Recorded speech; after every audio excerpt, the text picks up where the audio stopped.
Hello programmers, welcome to my YouTube channel Techie Projects. So in this video I will show you the desmoking and person detection system. So we have passed the input video and the model will detect and it will remove the smoke and it will detect the person. So let's enter the input video. Okay, you can compare it like in the left hand side there is a smoking video, and the right hand side we are just remove the smoke. It will be like a much better vision, better clarity from the left side. Okay, left side is the input video and the right side is like the output.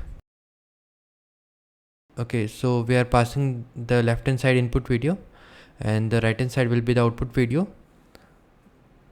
Okay, it will remove the smoke from the video.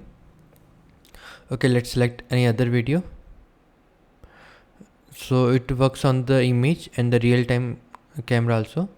Like you can see that like in the left hand side this is the smoky video. We are just giving the another video.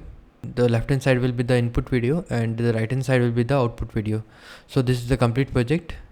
If you have any doubt, then you can comment in the comment section. I will try to reply soon. Thank you friends for watching my video. If you are new, then subscribe channel and share with your friend.